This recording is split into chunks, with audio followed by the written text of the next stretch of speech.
মাননীয় প্রধানমন্ত্রী, আসসালামু আলাইকুম। এখানে বিডিআরে বিদ্রোহ হয়েছে। আমি আছি দরবার হলে, আমার অফিসারদের সহ আমাদেরকে ঘেরাও করে গুলি করছে ওরা। আমাদের অস্ত্র নাই, এই জন্য আমরা জবাব দিতে পারছি না। অলরেডি র্যাব মুভ করছে, সেনাবাহিনীও মুভ করবে। আপনি যত দ্রুত পাঠাবেন তত তাড়াতাড়ি পরিস্থিতি আমরা সামাল দিতে পারবো। যাচ্ছে, আমি দেখি হেলিকপ্টার পাঠানোর চেষ্টা করছি।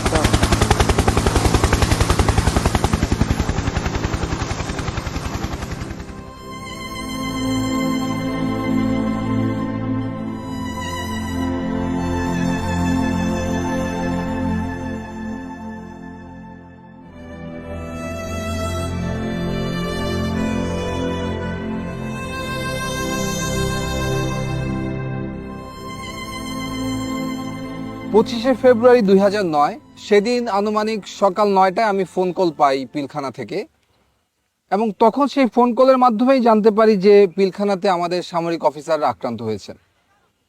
আমি সাথে সাথে তৎকালীন মইনু আহমেদের এডিসি ক্যাপ্টেন জুনায়েদকে এটা ফোনে জানাই, এবং উনি আমাকে বলেন যে সেনাপ্রধান অবগত আছেন এবং উনি ব্যবস্থা নিচ্ছেন। এরপরে এমআইএসটি থেকে আমরা কতিপয় অফিসার সকাল 10:30 বা 11টার সময় আমরা এই আবাহনী মাঠে চলে আসি, এবং এসে দেখতে পাই যে অলরেডি 46 ব্রিগেড এই আবাহনী মাঠে ডিপ্লয়েড অবস্থায় আছে।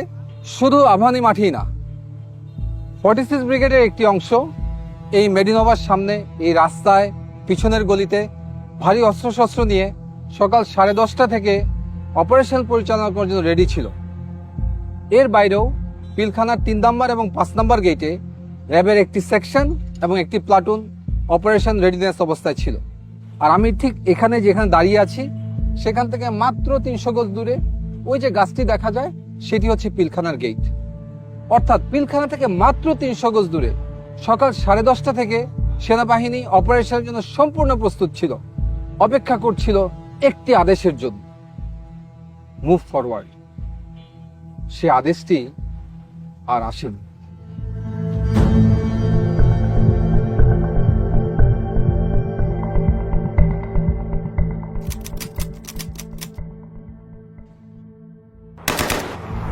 আমাদের কাছে সর্বোচ্চ অস্ত্রটাই ছিল হচ্ছে 12 বোরের শর্টগানগুলো। তো সেই হিসেবে আমরা শর্টগান ফায়ার করে আমরা গেটের দিকে এগিয়ে যেতে থাকি, এবং একটু পরেই আমরা নিউ মার্কেট গেটটা দখল করি। র্যাবের তৎকালীন এডিজি ছিলেন হচ্ছে কর্নেল রেজানুর খান। স্যারকে ফোন দেই যে স্যার, আমরা অলরেডি নিউ মার্কেট গেট দখল করেছি। তৎক্ষণাৎ উনি মারাত্মক মাত্রায় ক্ষিপ্ত হয়ে যান যে তোমাকে কে অর্ডার দিয়েছে ফায়ার ওপেন করার জন্য, বা তোমাকে এই গেট দখল করার জন্য কে অর্ডার দিয়েছে। উনি তৎক্ষণাৎ বলেন ওইখান থেকে ফল ব্যাক করো, এবং তোমরা এক্স্যাক্টলি যে নীলক্ষেতের যে মোড়, যেটা চৌরাস্তার মোড়, এর সামনে কোনোভাবেই যেন আমরা না যাই। এর ভিতরে আমি ফোন পেলাম এডিজি কর্নেল রেজানুর খানের কাছে। উনি আমাদেরকে বললো যে তোমরা ভিতরে প্রবেশ করবে না এবং গুলি আপাতত করবে না, আমরা জানাবো কি করতে হবে। মাননীয় প্রধানমন্ত্রী আলোচনা করতে বলেছেন, এবং তাদের সাথে আলোচনার মাধ্যমেই সমস্ত কিছু সলিউশন হয়ে যাবে।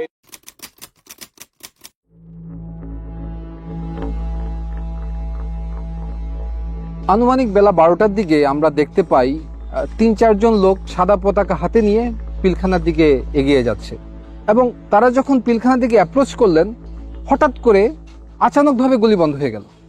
আমরা খুব অবাক হয়ে তাকিয়ে দেখছিলাম যে এ ধরনের হঠাৎ করে কারা এরা। পরবর্তীতে জানতে পারি তারা ছিল আওয়ামী লীগের 4 জন সংসদ সদস্য, মির্জা আজম, জাহাঙ্গীর কবির নানক, ওয়ারেস হোসেন বেলায়েত এবং মাহবুবা রাগিনী। আমার বাবা যখন কল দেয়, আমি তখন কলটা আমি রিসিভ করেছিলাম আর কি। তো আমি কলটা রিসিভ করার পর আমার বাবা বলে যে আমার মাকে যেন আমি ফোনটা দিই। এইটাই আমার বাবার লাস্ট।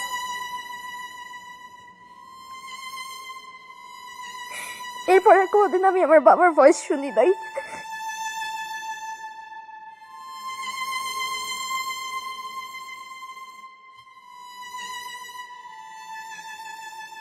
বাংলাদেশের প্রত্যেকটা চ্যানেল তৎকালীন প্রচার করছিল যে জেনারেল শাকিল জীবিত আছেন।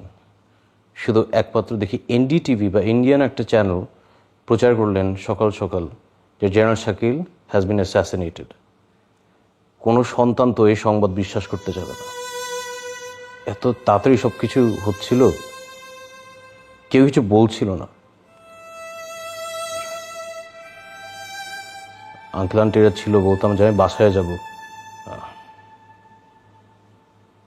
ওটার কোনো উত্তর ছিল না। হলে আব্বু আমার সাথে কথা বলবো, কেউ উত্তর দিচ্ছিল না আমাদের।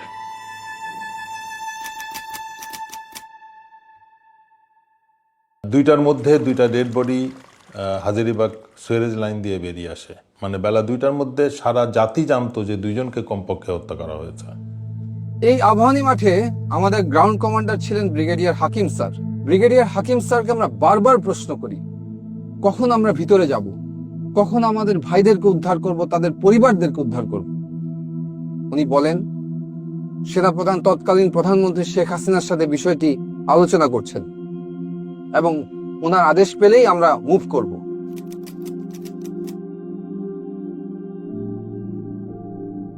সেই পরিস্থিতিতে আমরা দেখলাম 3টার সময় প্রধানমন্ত্রীর সাথে কিলার 14 জন কিলার মিটিং করে এবং যমুনাতে তারা যায়। যে বিষয়টা আমাদেরকে অবাক করে, কোনো ইন্টেলিজেন্স এজেন্সি বা সরকারি সংস্থা, প্রাইম মিনিস্টারের অফিসিয়াল রেসিডেন্স, SSF, কেউই আমাদেরকে ওই 14 জনের নাম বা ছবি দেয় না।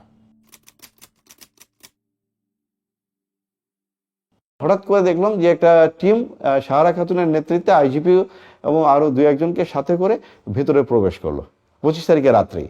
পরে সারা খাতুন যখন আসে আমরা ওনার গলার আওয়াজ পাই এবং আমরা মনে করি যে মেবি ফাইনালি উনি আসাতে হয়তো কোনো একটা মিটিগেশন হবে বা কোনো কিছু হবে। কিন্তু দেখলাম যে 10 মিনিট সারা খাতুন মানে কি বক্তৃতা দিলেন টিভি ক্যামেরার সামনে, দিয়ে উনি চলে গেলেন। আমরা লক্ষ্য করলাম যে উনি যখন বের হয়ে আসছে যে শুধুমাত্র ক্যাপ্টেন মাজারের ওয়াইফকে নিয়েছে। ক্যাপ্টেন মাজারের ওয়াইফ ছিল আইজিপি নূর মোহাম্মদের মেয়ে, যেহেতু আইজিপি নিজেই ছিলেন ভিতরে। বাকি যে কয়টা ফ্যামিলি উনি এনেছিলেন এরা সবাই ছিল ওই বিদ্রোহীদের ফ্যামিলি, যারা এই ডিএডি বিদ্রোহ করেছে। অন্যান্য সকলের সাথে তাদের পরিবারকে উনি বের করে নিয়ে আসলেন। এভাবে কিন্তু আপনার 25 তারিখ শেষ হয়ে গেল, আমরা কিছু করতে পারলাম না। আমরা সব দাঁড়িয়ে দাঁড়িয়ে একটা, আমি বলবো আমরা তামাশা দেখছিলাম।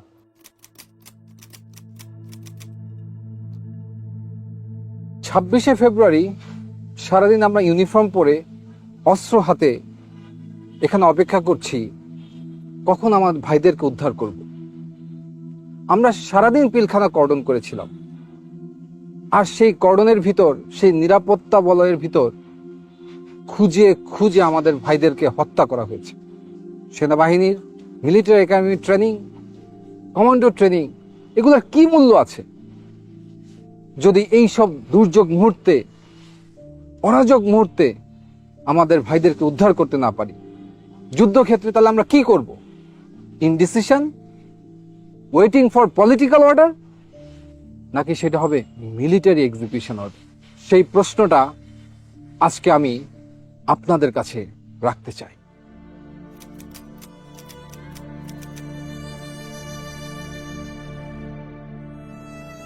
সাতাশ তারিখ আমরা যখন পিলখানায় ঢুকি, সে এক অন্য পিলখানা, চারিদিকে ধ্বংসযজ্ঞ, গুলির ছাপ, রক্তের ছাপ। আমাদের ভাইগুলোর লাশ আমরা গণকবর ম্যানহোল থেকে উদ্ধার করি। লাশগুলো ছিল বিকৃত।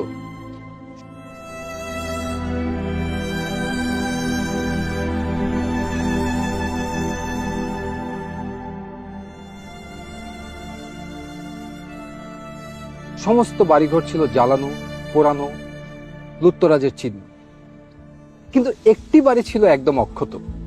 সেটি ছিল 44 রাইফেল ব্যাটালিয়নের অধিনায়ক লেফটেন্যান্ট কর্নেল শামসের বাসা। এই শামসকেই শেখ হাসিনা নিয়ম বহির্ভূতভাবে এসএসএফে তাকে পদোন্নতি দিয়ে কর্নেল পদে নিয়োগ দেওয়া হয়। পরবর্তী তদন্তে দেখা যায় লেফটেন্যান্ট কর্নেল শামস 25 এবং 26 তারিখ দুবার পিলখানা থেকে বের হয়ে যমুনা গিয়েছিল এবং যমুনা থেকে আবার পিলখানাতে এসেছিল। এবং তার একাধিক কল রেকর্ড পাওয়া যায় যেখানে যমুনায় সে কোনো একজন ব্যক্তির সাথে বিদ্রোহ চলাকালীন সময়ে কথা বলেছিল। যেই শামসের বিডিআর ম্যাসাকারের জন্য কোর্ট মার্শাল ফেস করার কথা, তাকে সবকিছু থেকে বিরত রেখে শেখ হাসিনা তাকে পুরস্কৃত করেন এবং আমেরিকাতে ডিফেন্স অ্যাটাচে হিসেবে পলায়নের সুযোগ করে দেন।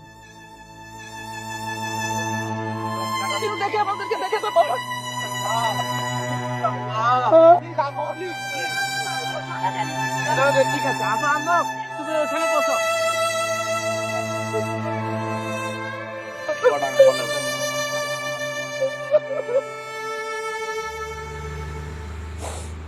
মানে বাবা হারানোটা তো একটা কষ্ট আসলে, কিন্তু এরকম একটা জায়গায় থাকা যেখানে আসলে মানে I can believe I almost died here not too long ago. মানে এখন যে বেঁচে আছি এটাই তো মানে এটাই অনেক অবাক লাগে আর কি।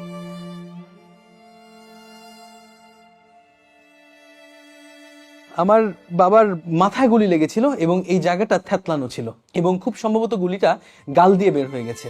আমি চাইবো না যেন কিনা আমার সবচেয়ে খারাপ শত্রু কখনো তার বাবাকে এইভাবে দেখুক, কখনো না। মাঝে মাঝে নিজেকে বলতাম, আল্লাহ এটা একটা দুঃস্বপ্ন, কেন জানি দরজা খুললে মনে হয় বাবা আম্মু চলে আসবে। এই দুঃস্বপ্ন থেকে আর উঠতে পারলাম না। সেদিন সার্চ অ্যান্ড রেস্কিউ টিমে যারা ভিতরে ঢুকেছিল তাদের ভিতরে একজন ছিল ক্যাপ্টেন শাহনাজ। এসএমজিটি সিলিংটা নরমাল সিলিং এর মতো না, একটু টেল ইউ দ্যাট এই সিলিং বাইনোকুলারটা আমরা আরবি তো ব্যবহার করি না, আমার জানার মতে বিদেরও ব্যবহার করে না। তো ওইটাই আমার কাছে ফার্স্ট ইয়ে লাগছে যে এটা বাধা কেন এরকম, আর এই সিলিংটার মধ্যে টাইগার লেখা। তো ওইটা একটা ordinance issue item, but not from our military. এই কোশ্চেনগুলো তো আসলে মানে এটার পরিষ্কার উত্তর পাওয়া দরকার। পিলখানার এই হত্যাকাণ্ডের ঘটনাটির পর যখন 27 তারিখে আমরা ভিতরে ঢুকি এবং পরবর্তীতে তার অবস্থা দেখতে পাই, এটা পরিষ্কার হয়ে যায় যে এটা একটা সুপরিকল্পিত হত্যাকাণ্ড। এবং তখন সমগ্র সেনাবাহিনী কিন্তু ক্ষোভে ফুঁসে ওঠে এবং সেই ক্ষোভ দমনের জন্য শেখ হাসিনা একটি দরবার ডাকে মার্চের 1 তারিখে সেনাকুঞ্জে। এই ঘটনায় সমস্ত সামরিক অফিসাররা এখানে উপস্থিত যারা ছিল তারা ক্ষোভে বিক্ষুব্ধ হয়ে ওঠে।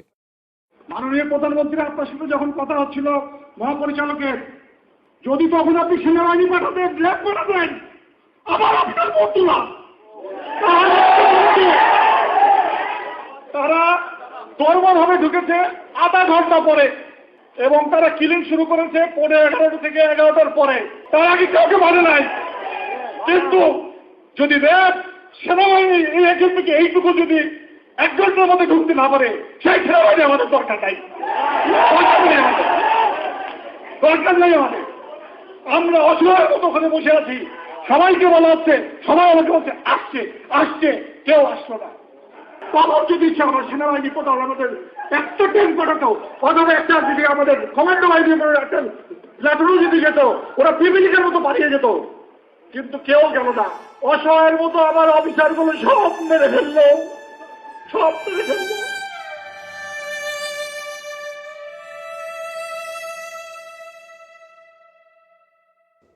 এর 7 দিনের মাথায় আমাকে 30 রাইফেল ব্যাটালিয়ন খাগড়াছড়িতে পোস্টিং দেওয়া হয় এবং সেইখানে তদন্ত কার্য সম্পন্ন করতে বলা হয়।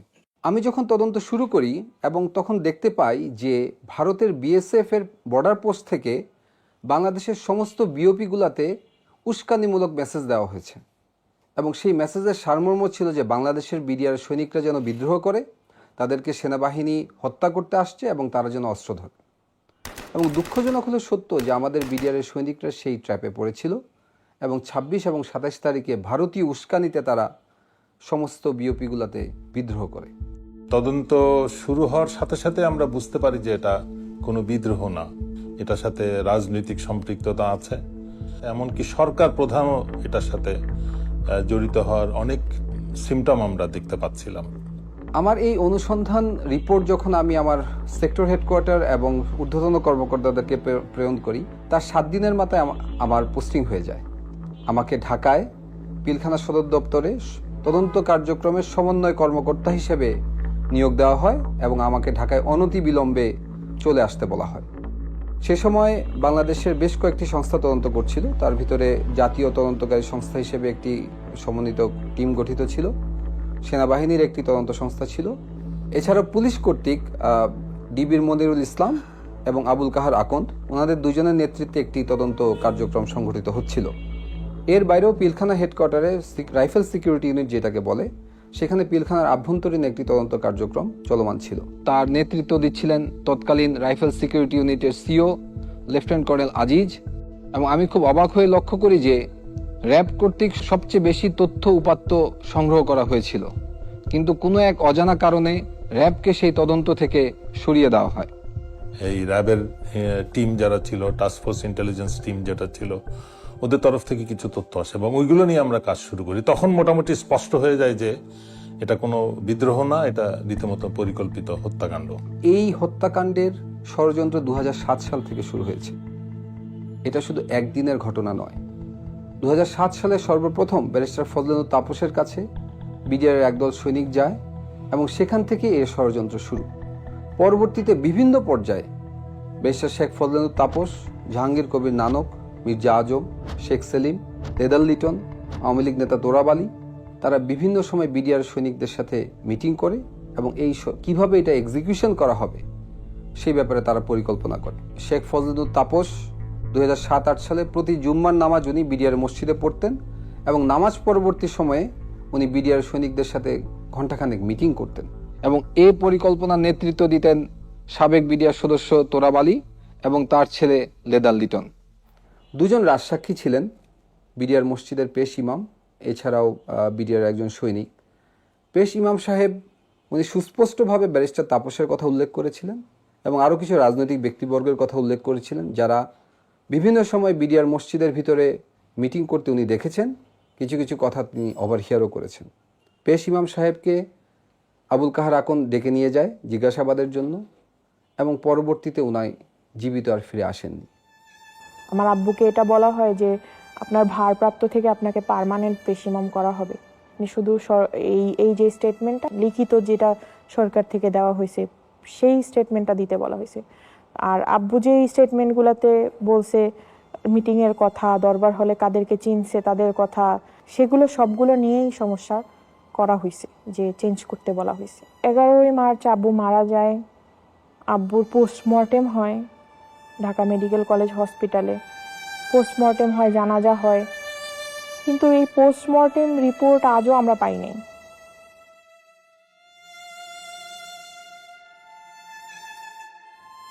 আর বিডিআরের যে সৈনিক রাজসাক্ষী দিয়েছিল তার লাশ পাওয়া যায় গলায় ফাঁস দেওয়া অবস্থায়। ছবিতে এবং ভিডিওতে দেখা যায় যে মৃতদেহর পা মাটিতে লেগে আছে, যা কোনোভাবেই একটি ফাঁসির সাথে সঙ্গতপূর্ণ নয়। সবচেয়ে দুঃখজনক বিষয় হচ্ছে এই সাক্ষীরা সরকারি হেফাজতে ছিলেন। সরকারি হেফাজতে থাকা অবস্থায় এ ধরনের একটি রহস্যময় হত্যাকাণ্ড কিভাবে সংঘটিত হলো সেটিরও কোনো তদন্ত সে সময় করতে দেওয়া হয়নি, যাতে জাতির সামনে আসল সত্য কখনোই উন্মোচিত না হয়।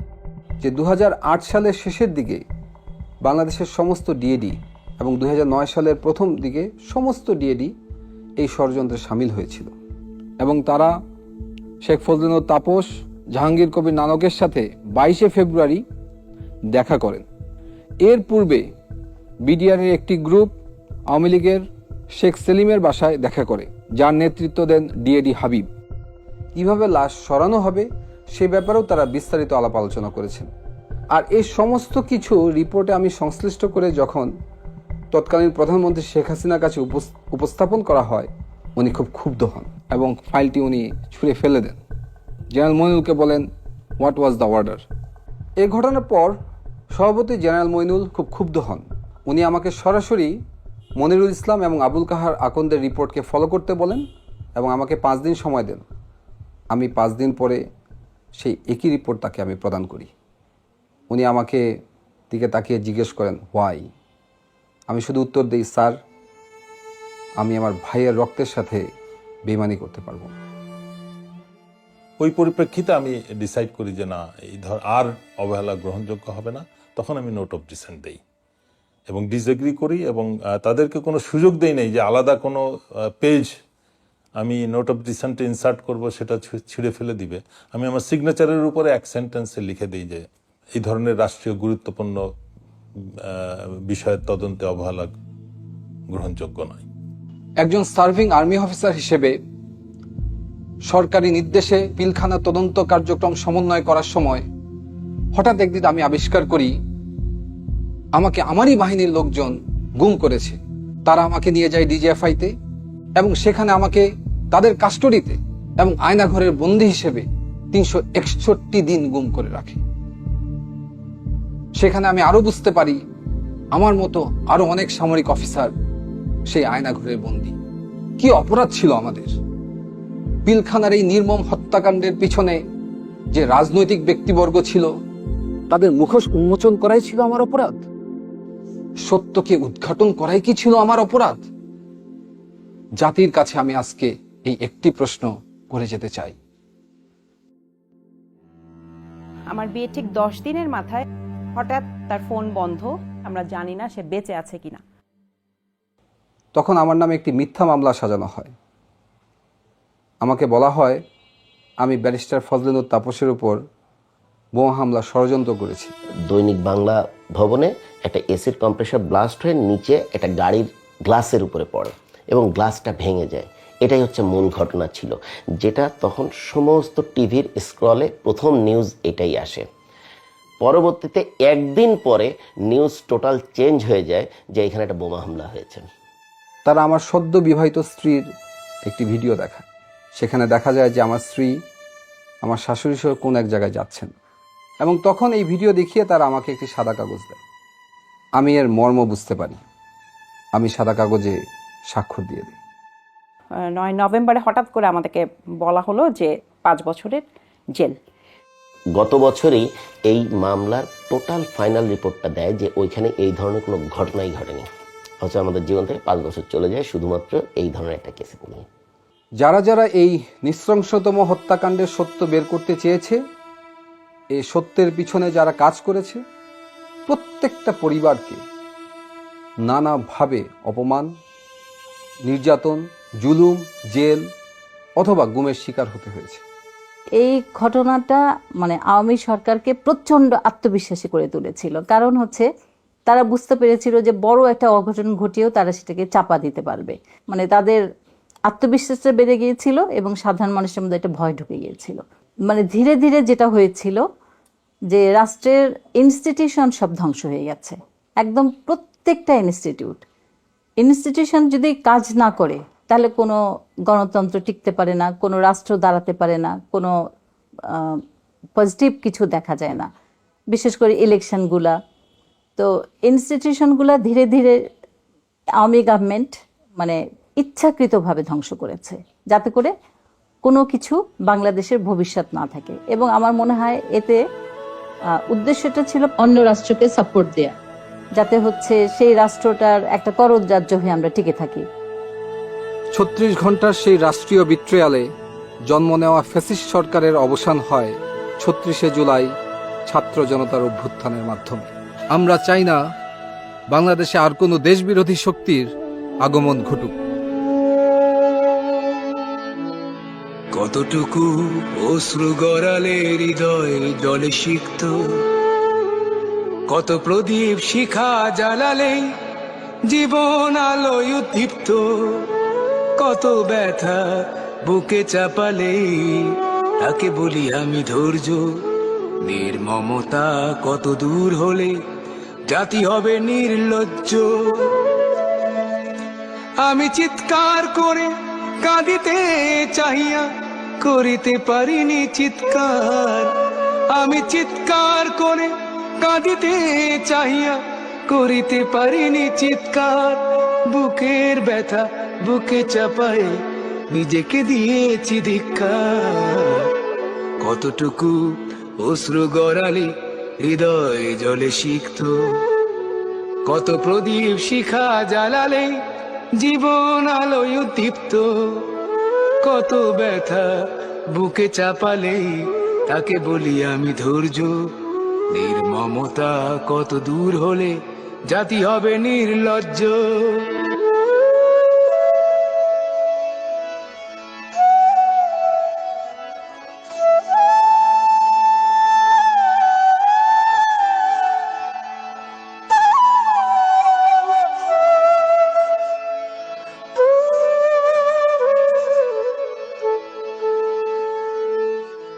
আজও কানে ভাসে সেই কথাগুলো, কে জানে হবে যে শেষ কথা।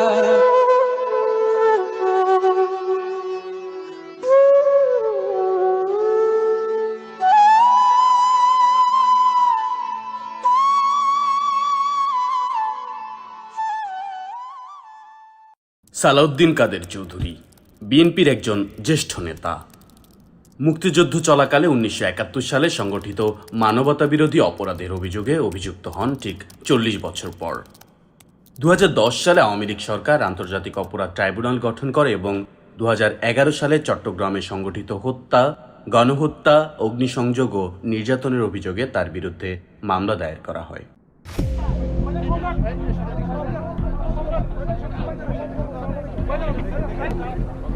বিফোর দ্য কেস বিগ্যান টিভিতে আর ইয়েতে অনেক ধরনের পিআর করছিল যে এরকম একটা কেস হবে। তখন আমার এখনো মনে আছে যে আই গট নার্ভাস যে আব্বার নাম কেন আসছে, কারণ আমরা কোনো সময় মানে আব্বাকে যে জড়াবে এইসব জিনিস এটা আমরা কোনো সময় ভাবতে পারিনি। তো এটা যখন টক শোতে যখন আসা শুরু করলো, আব্বার নাম আসা শুরু করলো, আই রিমেম্বার আব্বাকে আমি কয়েকবার জিজ্ঞেস করেছি, উনি he did not take it seriously, একদম না, একদম আনপ্রিপেয়ার্ড ছিল। His signature identity was সবকিছু মেনে নিব, কিন্তু ভিন্ন দেশের গোলামি আমরা সহ্য করব না। বুঝলাম যখন ট্রাইব্যুনালটা যখন গঠন হয়ে যায়, হঠাৎ করে আব্বার নাম ঢুকায় একটা বাস পুরানোর একটা কেসে। কি হয়, নর্মাল আইনে হয় যে prosecution must prove the case, এটা মানে পুরা জিনিসটা কিন্তু প্রসিকিউশনের উপরেই কিন্তু ভরটা থাকে, রেসপন্সিবিলিটি থাকে। কিন্তু আব্বার ফাইনাল জাজমেন্টে অ্যাপেলেট ডিভিশন থেকে বলেছে যে the defence must prove his alibi.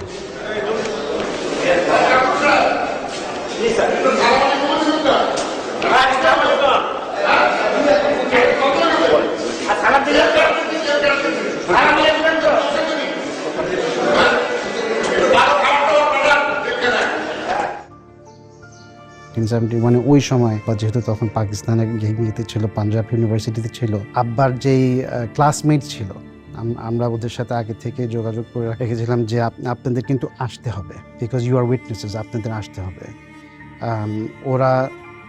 ওরা তো সবাই পাকিস্তানে, সো তাদেরকে ভিসা দেয় নাই। আমরা ওখান থেকে যেই সার্টিফিকেট আনালাম, ডিউলি অ্যাটেস্টেড বাই পাঞ্জাব ইউনিভার্সিটির চ্যান্সেলর, রেজিস্ট্রার্স অফিস, এবং আমরা জানতাম যেইভাবে ওনারা যাচ্ছে ওদের থেকে আমরা ভিডিও পর্যন্ত নিয়েছি।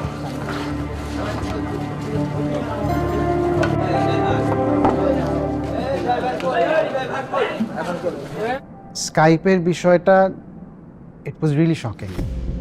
এই যে অ্যাপ্লিকেশনটা আমি দেখতেছি এখন, আমাকে অলরেডি মেসেজ দেওয়া হয়েছে আর কি, এসএমএস এ, আজকে যেটা 2টা অ্যাপ্লিকেশন আপনি পাইছেন এর জন্য 2টা ফরেনার সাক্ষী।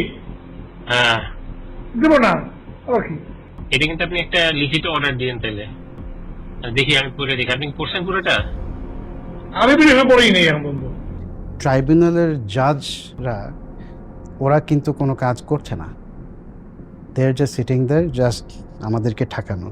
বেলজিয়ামে বসে একজন ভদ্রলোক, উনি সব ডিকটেশন দিচ্ছে কিভাবে করে ট্রায়ালগুলো জাজমেন্ট করা হবে, এবং শেষমেশে দেখা গেল যে জাজমেন্টগুলো বেলজিয়াম থেকে এসেছে।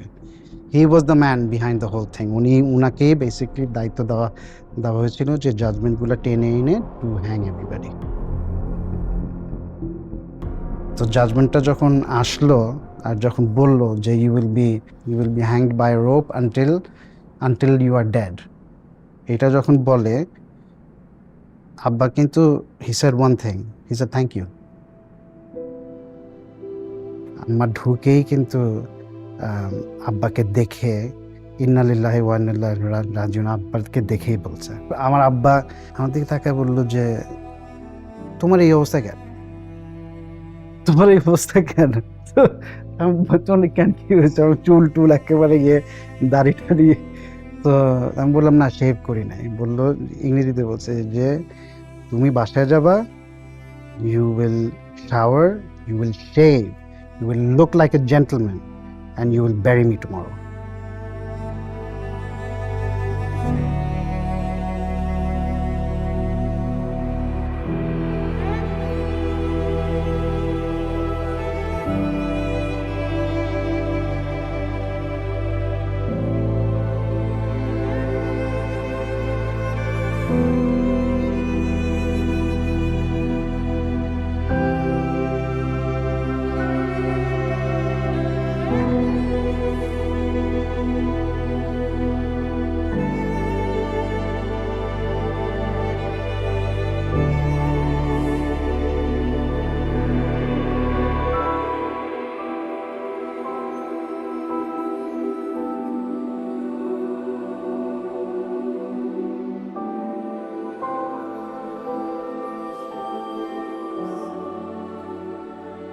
অবশেষে ২১ নভেম্বর রাতের শেষ প্রহরে পরিবারের সঙ্গে শেষবারের মতো সাক্ষাৎ করার পর ২২ নভেম্বর ২০১৫ সালের ভোরে ঢাকা সেন্ট্রাল জেলে তার মৃত্যুদণ্ড কার্যকর করা হয়।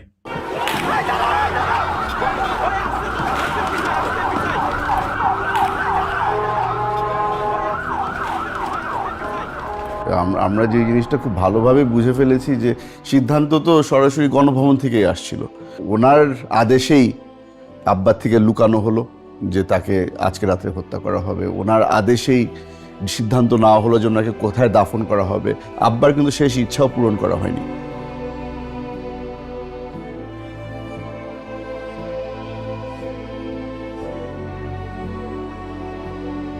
সব কিছুর পরে যখন দেখলো যে এখানে তো সালাউদ্দিন কাদের চৌধুরীকে হত্যা করেও শেষ হচ্ছে না, নেক্সট জেনারেশনকেও ধরতে হবে। কারণ নেক্সট জেনারেশনের মধ্যে এখন আমাকে নিয়ে গেল, চেষ্টা করলো লিনিয়েজটা শেষ করে দেওয়ার জন্য।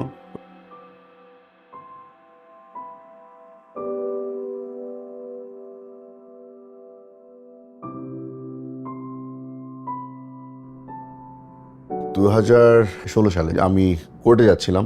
আমি আর আমার আম্মা দুজন একসাথে কোর্টে যাচ্ছিলাম। আমাদের একটা হাজিরা ছিল, পলিটিক্যাল মামলার কারণে রেগুলারলি যেতে হতো। কোর্টে যাওয়ার পথে বংশাল থানার সামনে আমরা ট্রাফিক লাইটে আটকা ছিলাম।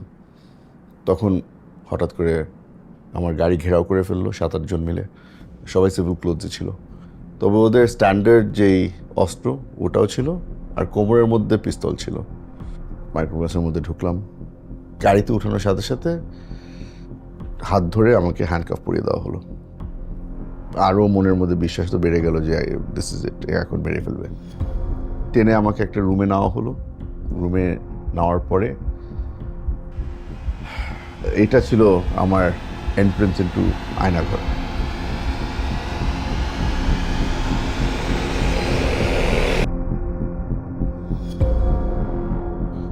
ইন্টারোগেশন শুরু হলো। প্রথমে আমাকে জিজ্ঞেস করা হলো যে আমি সিআইএর সাথে কোনো যোগাযোগ আছে নাকি না। তারপরে জিজ্ঞেস করলো আমার রয়ের সাথে কোনো যোগাযোগ আছে নাকি না। তারপর আইএসআই, মানে এমন কোনো গোয়েন্দা সংস্থা বাকি ছিল না যাদের কথা আমাকে বলা হয়নি। তো আমিও, প্রশ্নগুলি ট্যারা ছিল, তো আমিও জবাব ট্যারা দেওয়া শুরু করলাম যে আপনারা আগে মাইন্ড সেট করে নেন যে আপনারা কি সিআই এর ব্যাপারে জানতে চান, না রয়ের ব্যাপারে জানতে চান, না আইএসআই। অবভিয়াসলি ওরা ওই মুডে ছিল না যে আমি তর্ক করবো আর তারা ওটা নিবে। মারধর শুরু হয়ে গেল। আবার উঠানো হলো, আবার বসানো হলো, আবার প্রশ্ন। আমি আবার আরো উত্তেজিত হয়ে যাচ্ছি। তখন আর একটু জোরে মার, হাতে মারছে, পিঠে মারছে। আমাকে দাঁড়া করালো। ওরা যে কাপড় চেঞ্জ করেন। কাপড় চেঞ্জ করবো যে আমি পাঞ্জাবি খুললাম। পাঞ্জাবি খোলার পর বলছে না না আপনার সব কাপড় খুলতে হবে। আমি খাই তখন আমার বক্সেস পরা। ছবি তোলা শুরু করলো আমার। এর থেকে হিউমিলিয়েটিং কিছু আর হতে পারে না। আর তারাও ওখানে বলছে যে আরে আমরা তো খালি আপনার ভাইরাই আছে, অসুবিধা নাই। হাসাহাসি হচ্ছে। মানে আমার মেন্টালি আমাকে ব্রেকডাউন করার জন্য যা যা করার তারা সবই করেছে।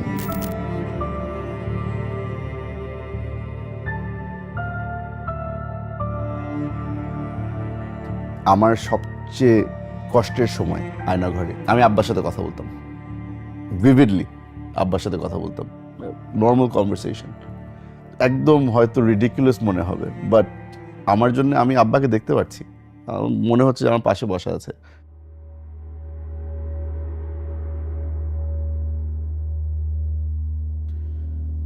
আমাকে হ্যান্ডকাফ পরানো হলো, ব্লাইন্ড ফোল্ড করা হলো, আর জম টুপি পরানো হলো।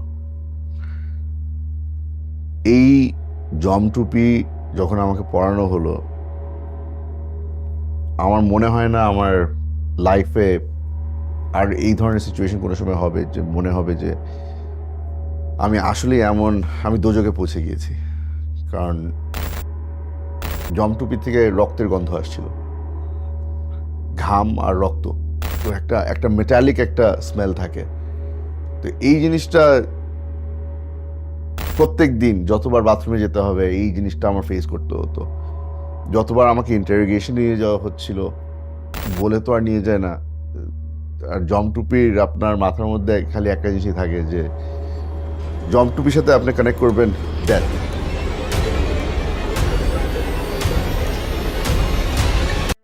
আমার এখনো মনে আছে প্রায় 1.5 মাস হয়ে গিয়েছিল কেউ আমার সাথে কথা বলেনি। তখন মাথায় তো একদম মনে হতো যে আমি কি কিছু বলে ফেললাম, আমি কিছু করে ফেললাম যেটার জন্য আমাকে এখন শাস্তি দেওয়া হচ্ছে। আসলে শাস্তিটা ছিল টর্চার, এটা ছিল রেস্ট। আমার জন্য ওটা উল্টা হয়ে গিয়েছিল। আমার মনে করতাম যে টর্চার করলে মনে হয় আচ্ছা ঠিক আছে, কোনো না কোনো ধরনের মানে মানুষের সাথে একটা ইন্টারাকশন তো হচ্ছে, ওই ইন্টারাকশনের অপেক্ষায় থাকতাম। আমার পায়ে আমার আব্বার কাবলি জুতা ছিল। এই যে লাইট বাল্ব যেটা অন থাকতো 2 দিন 3 দিন হয়ে গেছে এই লাইট অফ হয় না, আমি এই জুতা দিয়ে ওই লাইটটা ভাঙতাম, অন্ধকার হয়ে যেত। ওই অন্ধকারের মধ্যে কিছুক্ষণ ঘুমাতে পারতাম। চোখ খুলে দেখতাম যে বাতি আবার চলে আসছে। একদিন লাইট ভেঙে অন্ধকারে ঘুমিয়েছিলাম, চোখ খুলে দেখে যে ওই জুতা আর নাই। আমার থেকে ওই জুতা নিয়ে গেল, আমাকে রাবারের চপ্পল দেওয়া হলো। বাইরের দুনিয়ার সাথে আমার অথবা আমার পরিবারের সাথে যে কানেকশন ওই জুতাই ছিল। মন পুরোপুরি ভেঙে গেল যে পরিবারের সাথে আর কোনো কানেকশন নাই আমার জন্য এই লাইব্রেরি এখন আমার ফ্যামিলির জন্য সবচেয়ে ইমোশনাল রুম। আমরা যখন আব্বার সাথে কারাগারে দেখা করতে যেতাম, বেশি কিছু চেত না, খানা দানা কিন্তু এসব কিছু চেত না, বলতো যে বই এনে দেবা। আয়না ঘরে গিয়ে বুঝতে পেরেছি যে আসলে বইয়ের ভ্যালিউ কি।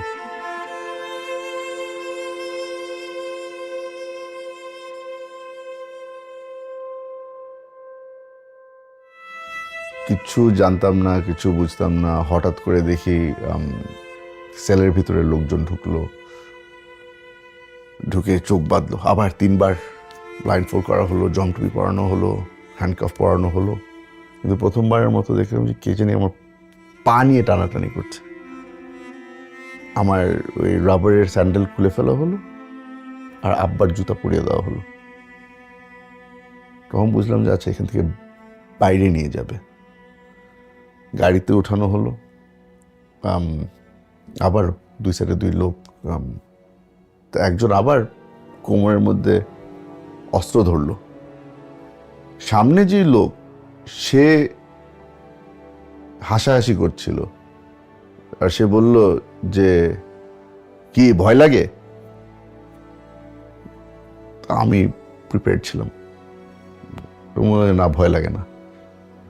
কেন? ওরা মেরে ফেললে আব্বার সাথে দেখা হবে, ছেড়ে দিলে আম্মার সাথে দেখা হবে, কেউ না কেউ অপেক্ষায় আছে। তো সে আবার হাসলো, হেসে পিছনের লোকে বলছে স্যার বলছিলাম না টাইগার টাইগার।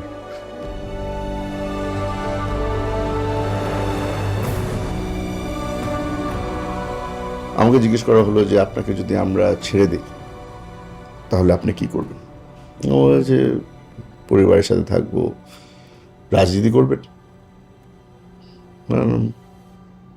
রাজনীতি ফেরত চলে যাব না, রাজনীতি করতে পারবেন না, আপনি বিদেশ চলে যাবেন।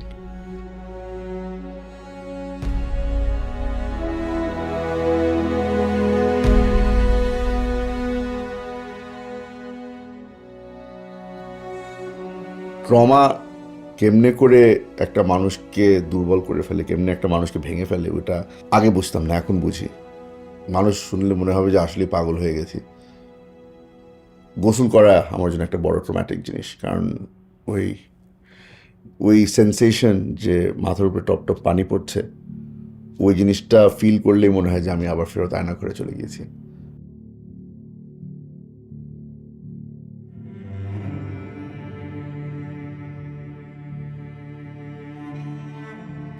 আমার সাথে আব্বার এটা লাস্ট ছবি, কারণ আব্বাকে হত্যা করার আগে মাসখানিক আগে আমরা যখন লাস্ট দেখা করতে যাই তখন কিছু ছবি তোলার সুযোগ হয়, লাস্ট কিছু আমরা ছবি তুলি। আমার আর আব্বার লাস্ট এটাই ছবি। আমার আব্বার অত বেশি ছবি নাই।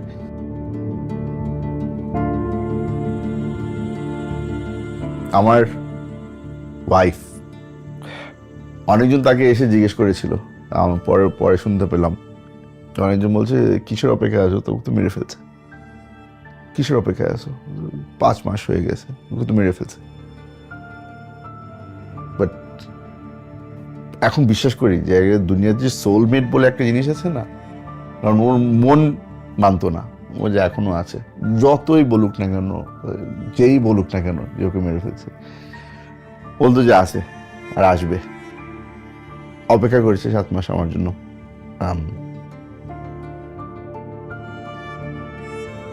সিকিউরিটির জন্য আমার ওই একটা কুকুর, ও না থাকলে হয়তো আমি পাগল হয়ে যেতাম। যখন প্রথমবার বাসায় ঢুকি তখন ওই কুকুর আমার ওয়াইফের সাথে থাকতো। ও দেখে আমাকে চিনেনি।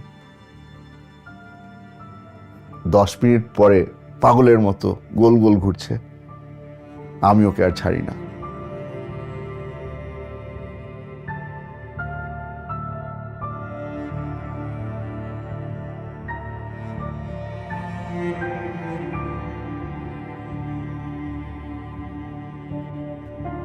ভয় লাগতো যখন দরজায় কোনো বেল বাজতো বা কেউ আসতো, ও সঙ্গে সঙ্গে দাঁড়িয়ে যেত, দরজার পাশে গিয়ে দাঁড়িয়ে থাকতো আমাকে গার্ড করার জন্যে।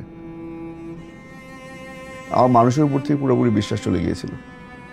ওই যে এই পশু পাখিরাই ভালো, মানে ভালোবাসলে একদম মন থেকে ভালোবাসে, আর যদি পছন্দ না করে তো আগে থেকেই বলে দেয় যে পছন্দ করি না।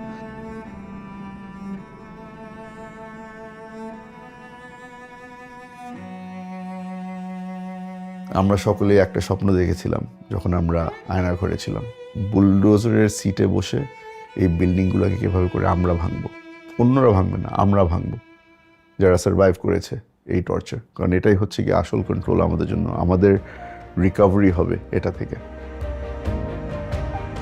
আশা করব যে এখন মানুষের মধ্যে ওই সাহসটা চলে আসবে যে আমরা এই জেন জি এদের থেকে যে শিক্ষাটা নিতে পারি যে প্রতিবাদ করো, সাহস দেখাও, দরকার পড়লে মাঠে নেম, দরকার পড়লে জান দাও, কিন্তু প্রতিবাদ করো।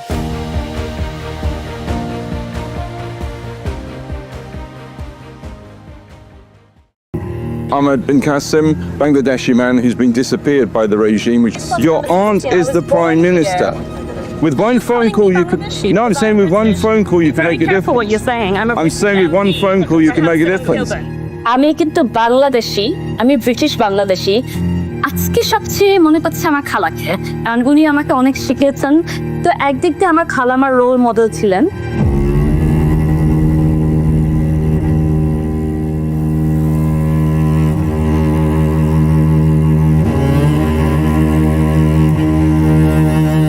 এই অন্ধকার ঘরে বন্দি অবস্থায় তারা হাত করা পরে রাখতো, চোখ বেঁধে রাখতো 24 ঘন্টা। তখন আমি এটা কোনোদিন মানতে পারছিলাম না। আমি বারবার বলতাম যে আমি তো বন্দি অবস্থায় আছি, দেয়ালের ভিতরে আছি, দরজা বন্ধ, এখানে কেন আমাকে চোখ বেঁধে রাখতে হবে, হাত করা পরে রাখতে হবে 24 ঘন্টা।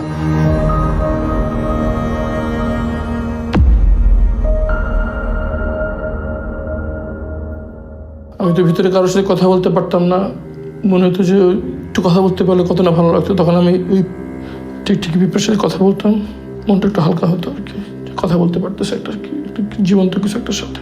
টিকটিকি নাম দিয়েছিলাম টুকটুকি, তাকে আমি কথা বলতাম, মানুষের সাথে যেভাবে কথা বলি আমি জিজ্ঞেস করতাম টুকটুকি তোর ছেলে মেয়ে কয়টা, আমার 2 মেয়ে, তোর কটা, আমার মেয়ে খেতে চাই, তোর মেয়ে খায় নাকি ঠিক মতো, বাচ্চারা খায় নাকি ঠিক মতো, আমার বাচ্চাদের জন্য দোয়া করিস, তুই তো চলাফেরা করতে পারিস, আমি তো তাও করতে পারি না।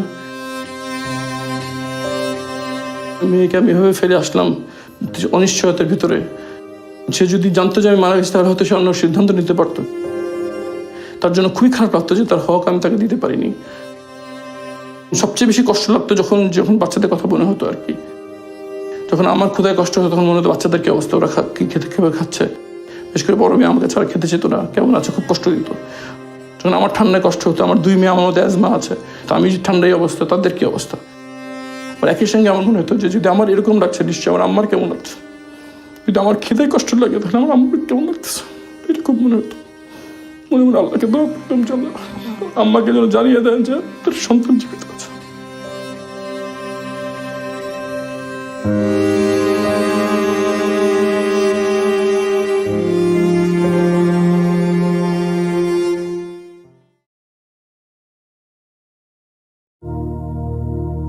আমার বাবা 2013 সালে 2 ডিসেম্বর শেষবার যখন বাসায় এসেছিল, কোলে নিয়ে জড়িয়ে ধরে রেখেছিল।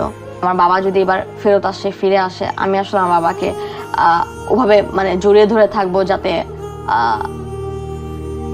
শেখ হাসিনার মতন কোনো ফ্যাসিস্ট সরকার কেন, মানে পৃথিবীর মানে কোনো শক্তি যাতে হচ্ছে গিয়ে মানে বাবাকে নিয়ে যেতে না পারে, বাবাকে গুম করে ফেলতে না পারে।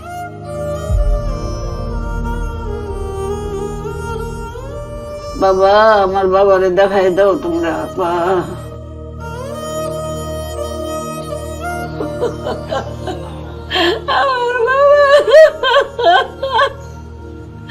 আমার বাবা কি দোষ করলো? এত বছর যাবত সুমনকে আটকে রাখছে। আব্বা,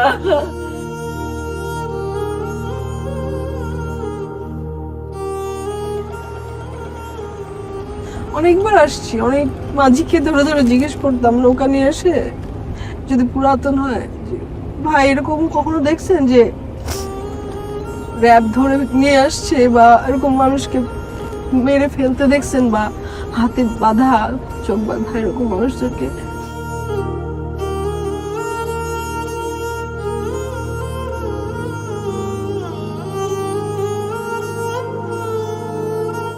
কই সুমন? আমাদের সুমন কই? মা, আমার মা যে ক্ষয় হয়ে যাচ্ছে, আমরা ভাই বোনরা যে আর শক্তি ধরে রাখতে পারি না। এখনো কেন ভাইটাকে দেখতে পাই না? এখনো কেন এমন দিন আসে না আমাদের যে হাসি দিয়ে বলবো, সুমন দাঁড়াইছিস, সুমন আসছিস? মাইকের সামনে আমি বলেছিলাম যে আমার বাবাকে যেহেতু গুম করে দিয়েছেন, তাহলে আপনার যদি হদিস না দেন, আপনারা আমাকেও গুম করে দিন। আমাকে গুম করে নিয়ে ওই জায়গাটাতে রেখে আসুন যেখানে আমার বাবাকে রেখে এসেছেন, যে আমি যেন চোখ দিয়ে আমার বাবাকে দেখতে পারি, আমি যেন ছুঁয়ে দেখতে পারি।